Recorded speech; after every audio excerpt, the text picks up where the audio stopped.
College students are a couple of weeks into classes, and for many, they may be feeling the pinch when it comes to finances. Steve Siebold is a certified financial educator and author of the book, How Money Works. He joins us live now with some tips to help those college students out. Steve, one of the first tips you suggest is actually where students are putting their money. You say a lot of banks have what they call a student bank account. How do you find out if your bank has one, and why is this a good idea for college students?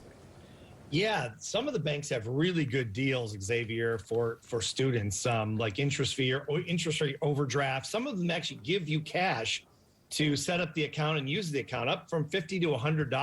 Axos is one, Capital One's good, Bank of America, but you just can go online and do a search. But yeah, just check out those deals. There's lots of them out there. And of course, I think when you first move out of your parents' house and you're in college, you're trying to figure it out. You are trying to get all the things all the luxuries you had at home into your dorm room. But a lot of that costs money. For students that are trying to figure out what to cut, what to not cut, what do you suggest? Well, I think subscriptions are probably one of the things that we all have too many of, and then maybe cable TV, possibly, if that's something that they have. Landline phones. I mean, who really needs a landline phone? Anything basically outside of books and beer. Books and beer. I think the college students are happy to hear that. The parents maybe not so much, Steve.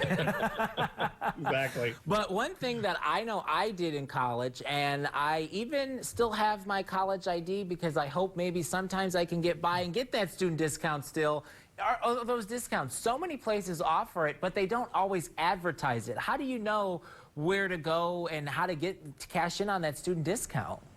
Yeah, I think just going to the local stores around the college campus. Obviously they cater to the kids, and going around to those stores and just saying, what kind of college discounts and campus discounts do you have? Because most of those little stores really need them, whether they're restaurants or they're pharmacies or grocery stores or whatever. I mean, if they're near a campus, they need to have a discount system. But some of them are much better than others.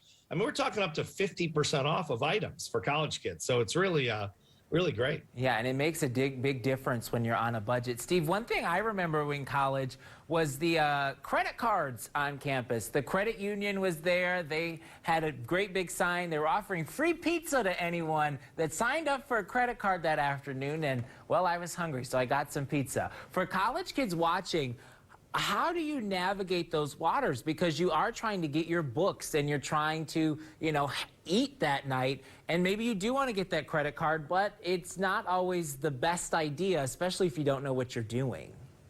Yeah, no, you're totally right. I mean, they're not on our side. They're not on the kids' side. They're not on the student side. I mean, they're trying to make money. These are banks trying to make 20% interest off college students. And it's really a sad thing because they can be saddled with this debt, as you know, Xavier, for years and years. And so I would be careful. I would look at getting a part-time job, maybe driving rideshare or babysitting or whatever. Maybe working at the local pizza place. Maybe handing out the credit cards, handing out pizza like you experience. So anything to stay out of debt. Debt is the enemy of the college student. Well, and so many college kids are already are there walking around with so much debt on their back just because they're in college with the price of college and education. Steve, thank you so much. Steve is a wealth of knowledge when it comes to finances. He has more tips, and on our website also you can order a copy of Steve's book, How Money Works, Stop Being a Sucker. We've got all the information you need on our website, 9and10news.com. Steve, thanks for being with us this afternoon. Thanks, Xavier. September is dedicated